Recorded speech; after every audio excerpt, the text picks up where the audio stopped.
You burned them? Every single page? That scholarship was never yours to take. You destroyed my entire future. No, I saved you from a mistake. The ashes were still warm. Naomi could see them through the gap in the kitchen door. Her passport, her visa, her acceptance letter to the Lakewell Institute of Technology, 3 years of sleepless nights, 200 application essays, 1 golden ticket out of this house. All of it reduced to grey flakes. She pushed the door open. Esther stood there, arms folded, watching the last curl of smoke rise. She didn't flinch. She didn't look away. She just stood there like she had been waiting for this exact moment. Give me one reason, Naomi said, why I shouldn't call the police right now. Go ahead. Esther picked up a cloth and wiped the counter, slow and deliberate. Call them. Tell them your stepmother burned your papers. They'll ask for proof. They'll ask for witnesses. They'll ask why a grown woman can't keep her own documents safe. She looked up. And they'll ask why you're still living under my roof if you're so desperate to leave. Naomi's hands were shaking, not from fear, from the kind of rage that makes your vision go white at the edges. I earned that scholarship. I earned every single... You earned nothing. Esther's voice stayed calm, almost gentle. That was the worst part. It wasn't shouting. It wasn't anger. It was the voice of someone who had already thought this through. Your father paid your school fees. Your father fed you. Your father gave you a roof over your head. And this is how you repay him by running off to some foreign country the first chance you get? I'm not running. I was invited. And what happens when you get there? You come back in 2 years broke and broken? Or maybe you never come back at all. Your father would die from the shame. My father would be proud. Esther stepped closer. Your father doesn't know. Not yet. Something cold moved through Naomi's chest. What did you tell him? I told him the truth, that the scholarship was a scam, that foreign people prey on young girls like you, that you are about to throw your life away. That's a lie. It's what he believes. Naomi looked around the kitchen, the same room where Esther had once taught her to cook jollof rice, back when things between them still held the shape of a family. None of that mattered now. It felt like a stranger's house. Naomi turned and ran. Down the hallway, through the living room, out the front door. Felix would understand. Felix had always been on her side. He would see through Esther's manipulation and he would make this right. She just had to reach him before it was too late. Felix was on the porch with his old friend Auntie Vera, sipping tea. Naomi burst through the door, breathless, tears already falling. He looked up at her with tired eyes. Papa, Esther burned my documents. She burned everything. My passport, my visa, the acceptance letter. I know, Felix said. 2 words. They hit her harder than any slap. You know? Felix set down his cup. Esther told me what she was going to do. I told her to do it. The world tilted. Naomi grabbed the porch railing to keep from falling. You agreed to this? Naomi, sit down. Don't tell me to sit down. You destroyed my future. Your future is here. Felix stood, and for the first time in her life, Naomi saw something hard settle into his eyes. Your mother left us when you were 6 years old. She left without a word. I raised you alone until Esther came into our lives. I am not losing you to some foreign country I can't even point to on a map. I'm not Mama. No, you are not. Because your mother left in the middle of the night like a thief. At least we're being honest with you. Naomi couldn't speak, couldn't breathe. She looked at Auntie Vera, hoping for something. A word, a glance, anything that said someone in this family still saw her. It's for the best, dear. Your father only wants to protect you. The words were meant kindly. They still felt like another door closing. The flight is tomorrow morning, Naomi finally managed. I still have time. I can get emergency documents. The answer is no. Felix's voice was final. You are staying here with your family, where you belong. Naomi stared at the man who had raised her, the man who taught her to read, who carried her to the clinic when she had fever, who once told her she could be anything she wanted to be. And she understood, with a clarity that cut like glass, that he meant every word. He believed completely that he was protecting her. But protection and prison feel exactly the same when you cannot leave. She went to her room that night. She didn't cry. She didn't scream. She sat on the edge of her bed and stared at the wall for 3 hours. She turned the day over and over, looking for a version of it that didn't end like this. She thought of the letter from Lakewell. She'd looked at it so many times the creases had worn soft.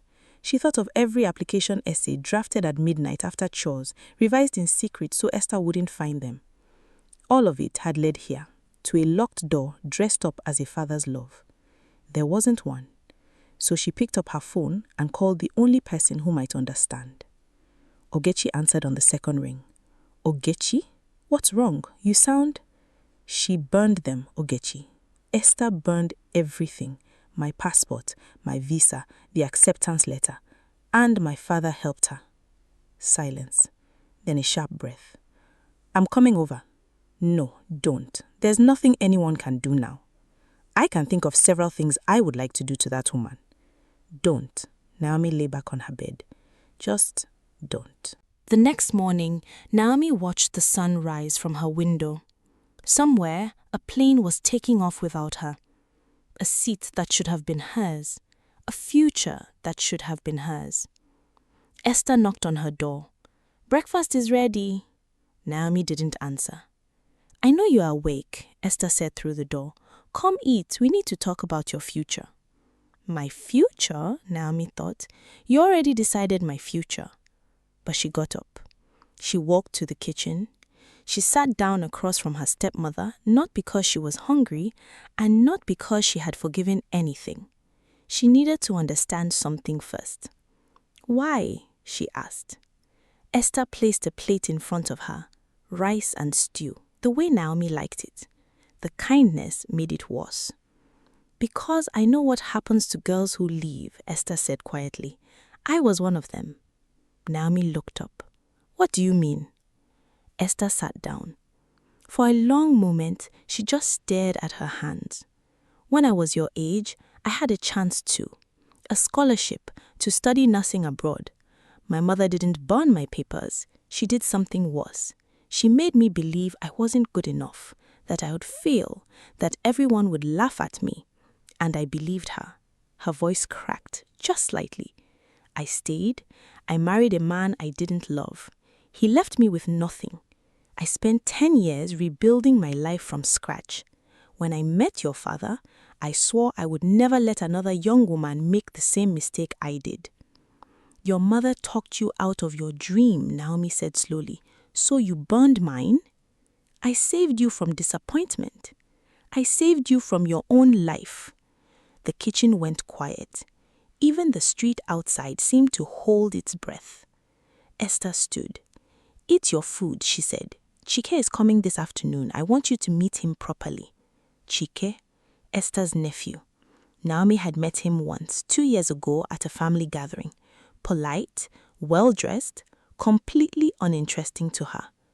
I'm not meeting anyone. He's a good man. He has his own business. He's looking for a wife. I'm 22 years old. Exactly the right age. Esther's smile was thin. Your father agrees. Of course he did. Naomi pushed her plate away. For the first time since the fire, something other than grief moved through her. It felt almost like a plan. If you're enjoying this story, please take a moment to like the video. We'd also love to hear from you, so leave a comment and let us know where you're watching from. And if you haven't already, subscribe to support this channel and join us for more captivating stories. Now, let's dive back into the story. That afternoon, Chike arrived. He was taller than Naomi remembered, with an easy smile and a confident posture. He sat in the living room, accepted a drink from Esther, and made pleasant conversation about the weather and the market prices. Naomi sat across from him, arms crossed, saying nothing. You're upset, Chike said, once Esther had left the room to check on dinner. What gave it away? Your stepmother told me about the scholarship. I'm sorry. You're sorry? Are you here to comfort me or to marry me? Chike leaned back. Honestly, I'm here because my aunt asked me to come. She told me there was a wonderful woman I should meet, I didn't know you were being forced into this any more than I was. Naomi studied his face. He looked sincere, or at least he looked like he was trying to be. So you don't want this either? I want to choose my own path, Chike said, same as you. Something shifted between them. Not trust exactly, but the beginning of it. I need your help, Naomi said. With what? Getting out of this house. Not forever, just long enough to figure out my next move. Chike hesitated. Then he nodded. It wasn't trust, not fully. Naomi barely knew this man, but desperation makes strange allies. And right now, desperation was the only currency she had left. Over the following weeks, Chike became Naomi's unlikely ally. He told Esther he was courting Naomi, which bought her the freedom to leave the house whenever she wanted. While Esther smiled and began planning a wedding that would never happen, Naomi was planning something else entirely. She found work in a small printing shop in the market district. The pay was barely enough to matter, but it gave her something Esther had tried to take from her: options. Ogechi worked at a pharmacy nearby, and she covered for Naomi whenever Esther came looking. She's at the market with Chike, she would say, straight-faced, picking fabric for the ceremony. The lies came easily. Naomi hated how easily. Every evening, she counted what she'd saved that week, folded the notes into an old tin, and pushed it further under her bed. It wasn't much, but it was hers, and nobody could burn it.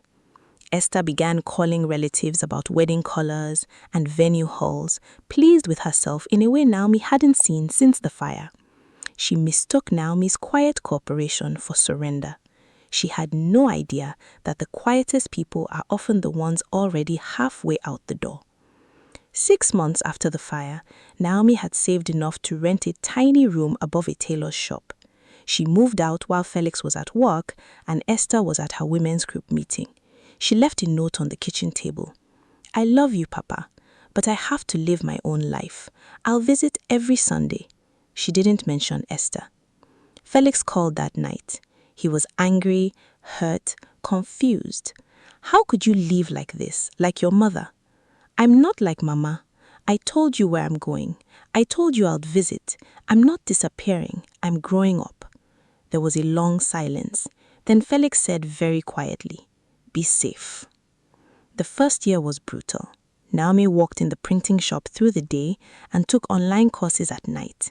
She ate rice and beans so often she nearly forgot other food existed. The room above the tailor's shop had one window that never quite closed. The rattle of sewing machines below became the soundtrack to every assignment she typed at midnight. She sent money home every month, even after Esther told Felix she was wasting it on foolishness. Ogechi visited every weekend, arriving with groceries, gossip, and the kind of brutal honesty only a best friend can offer. You look terrible, she said on one visit, dropping a bag on the small table. Thank you. I'm serious. When did you last sleep properly? Sleep is for people who don't have exams on Monday. Ogechi sat on the bed, the only real furniture in the room besides a small desk, and studied Naomi's face. This isn't what you wanted. The scholarship, the university abroad, this little room isn't the dream. No, Naomi admitted, but it's my room. I got it myself. Nobody can burn it. 8 months in, Naomi hit her first real obstacle. Bello, the printing shop owner, cut her hours without warning. No real reason given, just a shrug and a mumbled line about slow business. But Naomi had seen the new equipment he'd bought that same week. Business wasn't slow. He simply wanted to pay her less. She'd watched him install that equipment piece by piece over 3 days. He kept smiling at customers the whole time. She said nothing. She'd learned by then that confrontation without proof was just noise. She confronted him. He laughed. You are a girl living above a tailor's shop. Where else are you going to go? Naomi walked out that afternoon. No job, no backup plan. Just a burning feeling in her chest that she was done being underestimated. 2 days later, she began sewing scrap paper and cardboard into handmade notebooks, stitching the bindings herself with thread borrowed from the tailor downstairs. They were rough, ugly even, but they were cheap, and the market women bought them for their children. That tiny, ugly little business saved her life. Something shifted in the second year. Naomi's coursework caught the attention of a local business forum after she wrote a paper on micro-distribution networks. The paper explained how small shops in the market district could band together to negotiate better prices from suppliers. It was practical, smart, written with the kind of insight that only comes from actually living the problem. She typed it during lunch breaks on a second-hand phone with a cracked screen, never imagining anyone beyond her course tutor would ever see it. The paper spread quickly through local business circles, not internet famous, just the kind of famous where every entrepreneur in the city seemed to be talking about it. That's when Marcus found her. He showed up at the market on a Tuesday afternoon, wearing a plain shirt and driving a modest car. Nothing about him said wealthy investor. He looked, if anything, like a teacher on his day off. "Naomi?" he asked. "Who wants to know?" "Marcus Obi. I run a distribution company. I came across your paper. I'd like to talk." They talked for 3 hours at a roadside food stall. Marcus was sharp, direct, and surprisingly funny. He challenged every assumption Naomi made and listened carefully to every answer she gave back. By the end of the conversation, he offered her a partnership. "I can't pay you much," he said, "but I can give you real experience and a share of the profits." "I accept," Naomi said immediately. "You don't want to think about it." "I've been thinking about nothing else for 2 years. I accept." The business grew faster than either of them expected. Naomi had a gift for seeing patterns where others saw chaos. She could walk through a market and tell you which store would fail, which would thrive, and why. Marcus had the connections and the capital to turn her instincts into something real. By the end of the 3rd year, their company employed 40 people. Naomi moved out of the tiny room above the tailor's shop and into a proper apartment. She still visited her father every Sunday. Esther was always polite and always cold. She poured tea, asked careful questions about the business, as if she were keeping score.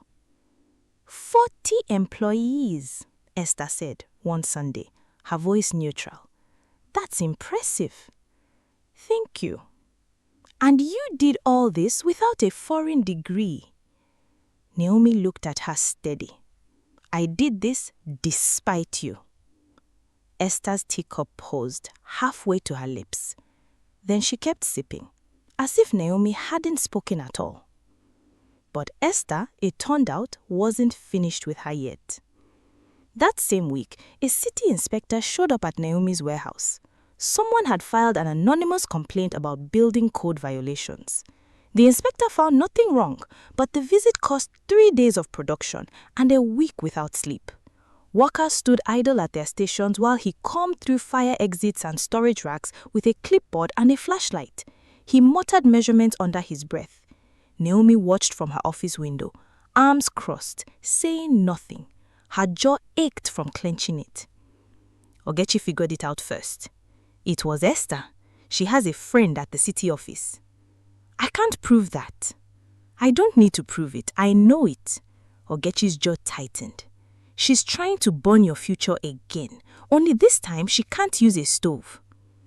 Naomi didn't confront Esther about it. She documented everything instead. She hired a proper compliance officer, and she made sure no anonymous complaint could ever disrupt her operations again. Confrontation would have given Esther exactly what she wanted, a reaction. Naomi had learned, slowly and expensively, that the best answer to sabotage was to become impossible to sabotage. Marcus noticed the change in her that month, watching her sign the last of the compliance paperwork. "You've gone quiet," he said. "I'm not quiet. I'm building a wall." "Around the business or around yourself?" Naomi didn't answer that one. That night, alone in her apartment, she allowed herself 30 minutes of anger. She paced the living room, replayed every kind word Esther had ever said to her, and searched for the moment that affection had cuddled into control. She never found it. Maybe there wasn't one moment. Maybe it had always been there, waiting. Weeks passed without incident. The warehouse ran clean, the inspectors stopped coming, and Naomi allowed herself to believe the worst was behind her. She was wrong, though, not in the way she expected. On a Tuesday afternoon, her phone rang. Esther's name appeared on the screen, not Felix's. It was the first time Esther had called directly since the day Naomi moved out 6 years earlier. 6 years of silence between them, broken only by careful pretenses on Sunday lunch. A call out of nowhere could only mean something had gone badly wrong. She almost let it ring out. Something told her not to. "Your father is sick," Esther said. No greeting, no warmth, just the words delivered like a verdict. Naomi was at the warehouse when the call came. The phone nearly slipped from her hand. "What do you mean sick? What kind of sick?" "The doctors are running tests. They found something in his lungs. He needs to see a specialist." "I'll be there in 20 minutes. She was there in 15. Felix looked smaller than Naomi remembered. He was sitting up in bed, propped against pillows, his skin the color of old paper. When he saw her, his eyes filled with something she couldn't quite name. Relief, maybe, or regret. "You came," he said. "Of course I came." "You thought after everything you might not." Naomi sat on the edge of his bed and took his hand. It was thin, too thin. "Papa, I visit you every Sunday. Why would today be any different?" "Because I don't deserve it." The words hung in the air like smoke. "We'll talk about that later," Naomi said. "Right now, we need to get you to a specialist." The specialist was expensive. Naomi paid without hesitation. Esther watched her write the check with an expression Naomi couldn't quite read. Gratitude, maybe, or guilt, possibly both. Over the next 2 months, Naomi divided her time between the business and the hospital. She sat with Felix through his treatments. She brought him books. She argued with the nurses about his medication. She did all the things a daughter does, even for a father who once helped burn her dreams to ash. Some nights, she caught herself humming the old lullabies he used to sing her as a girl. She didn't mean to. The melody surfaced from somewhere she thought she'd locked away for good. One evening, alone in the hospital room while Felix slept, Esther appeared at the door. "Can I sit?" she asked. It was the first time Esther had ever asked Naomi for permission, the first time she had ever sounded uncertain. "Sit," Naomi said. Esther lowered herself into the chair. They sat in silence, watching Felix breathe. "I need to tell you something," Esther said finally. "Something I should have told you a long time ago." "I'm listening." "When I burnt your documents, I didn't just burn paper. I burnt part of myself, the part that remembered what it felt like to have a dream." Her voice dropped to barely a whisper. "Every day since then, I've been pretending what I did was right. It wasn't. It was the worst thing I've ever done." Naomi said nothing. She let the words settle. "I can't fix it," Esther continued. "I know that, but I need you to know that I see it now. I see what I took from you, and I have to live with that." "Yes," Naomi said quietly. "You do." They didn't hug. They didn't cry together. They just sat there, two women sharing the weight of something broken. Neither one was sure how to carry it. Felix recovered, slowly and painfully, but he recovered. The doctor said it would take time, but the worst was behind him. The 5th year brought a letter, not an email, an actual paper letter delivered by a courier to Naomi's office and printed on Lakewell Institute letterhead. It informed her that her original acceptance had been withdrawn 5 years earlier by a family member without her consent. The institute wanted to make it right. A fully funded semester followed by a grant to support her business back home. Naomi looked over it 3 times before she let herself believe it was real. She told Marcus first. "Lakewell," he said, leaning back. "One of the best programs in the world. My sister went there. It changed her life." He studied her face. "Is that what you want?" I don't know anymore. Then figure it out, but don't say no because you're afraid of what it might cost. That night, she went to Felix, letter in hand. He looked it over twice, set it down, and stared at it for a long time. I made a mistake, he said, voice barely above a whisper. When Esther told me what she planned, I should have stopped her.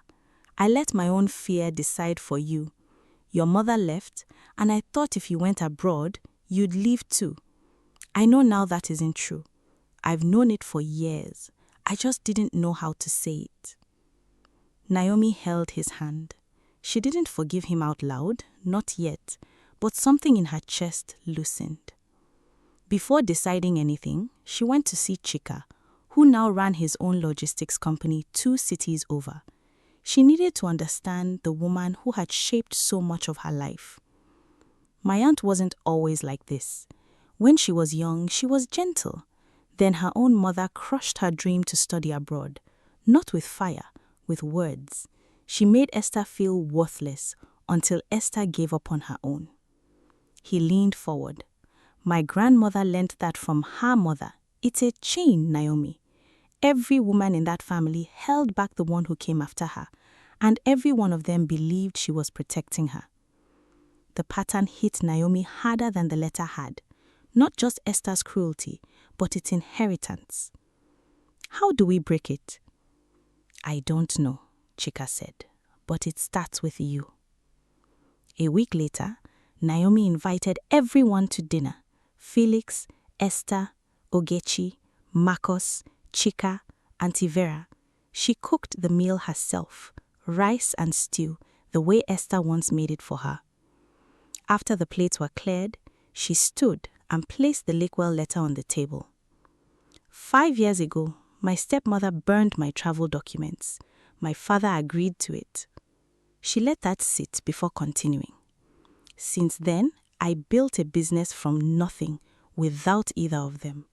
I forgive you, Papa, not because it was right, because I refuse to carry this anger for the rest of my life. Felix wept openly. She turned to Esther. I know what your mother did to you and what her mother did to her. You thought burning my papers was love. It wasn't. It was fear. And I need you to hear the difference. The chain ends with me. Esther's composure broke completely. I'm sorry, she whispered. I'm so sorry. Auntie Vera spoke up, her voice shaking. I knew what Esther planned. I said nothing. I failed you, Naomi.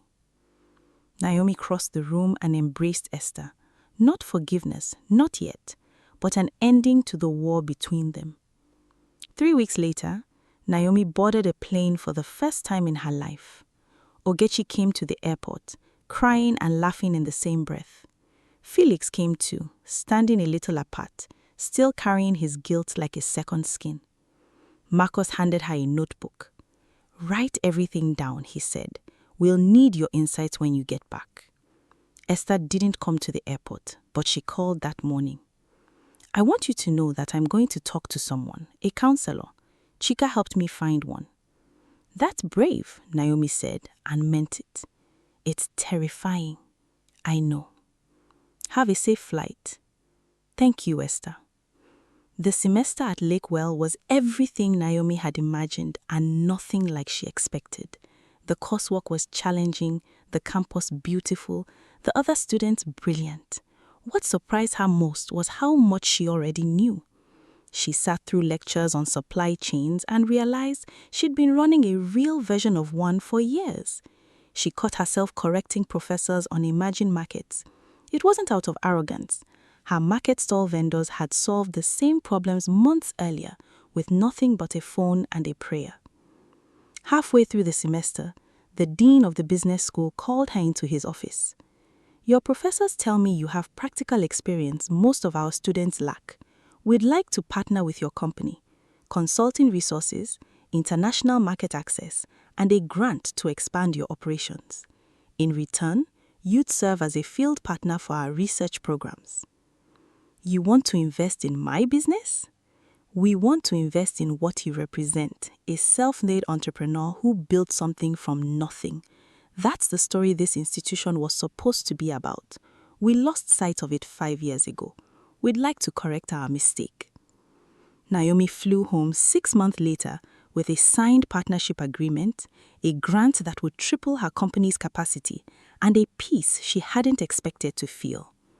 The business expanded fast. Marcus handled operations, Naomi handled strategy. By the end of the 5th year, their company employed 200 people across 3 cities. Esther kept her promise. She went to counseling, and it wasn't easy or quick. There were setbacks, arguments, moments when the old patterns nearly won. But she kept going, and Chika drove her to appointments on the days she couldn't face going alone. About a year after Naomi's return, Esther showed up at her apartment unannounced, holding a small box.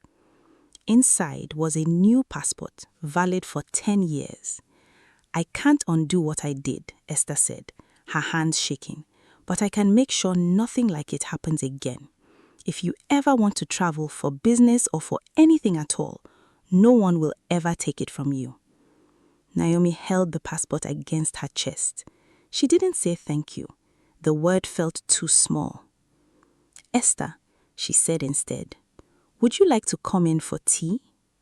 They sat at the kitchen table, in the same positions they had occupied 5 years earlier. The weight of history sat between them. This time, the air was different. Still heavy, still complicated, but breathable. "I've been thinking about what you said at dinner," Esther said, "about the chain. My grandmother held back my mother held back me, I held back you. 3 generations of women clipping each other's wings." She paused. "I don't want to be the 4th link. I don't want my story to end with what I did to you." "You don't have to," Naomi said. "How do I make sure?" "You start by telling the truth, not just to me, to yourself. Every time you feel the urge to control someone's future, stop and ask whether it's love or whether it's fear.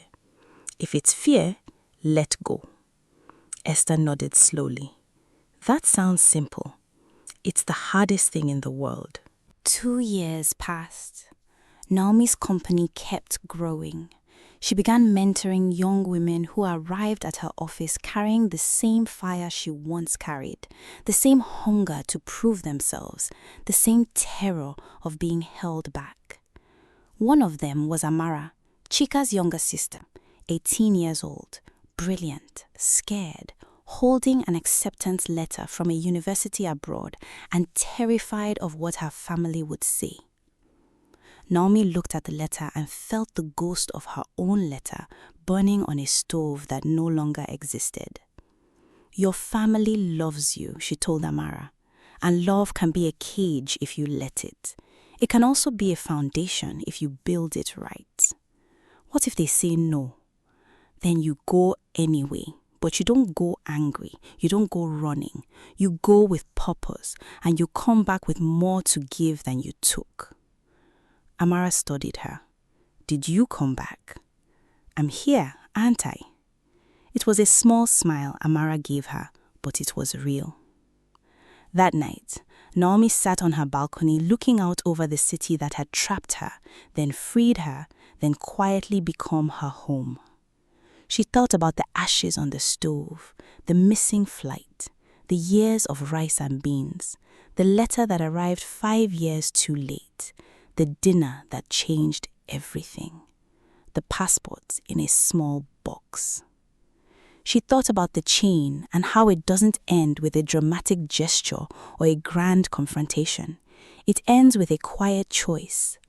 One person, in one moment, deciding that the damage stops here. Somewhere in the city, a young woman was packing a suitcase. Her family had argued, her mother had cried, but in the end, they drove her to the airport and stood at the gate, waving goodbye. The chain was breaking, one choice at a time. When someone burns the bridge you are meant to cross, don't stand at the edge waiting for the fire to die. Build a new one. Build it stronger, build it wider, and when you reach the other side, turn around and show someone else the way across. The strongest futures were never the ones handed to us. They're the ones we forge from the ashes of what was taken from us. Thank you so much for watching this story all the way through. If this story moved you, tap that like button, tell me your thoughts in the comments, and subscribe so you never miss what Rosa Tales brings you next. See you in the next story.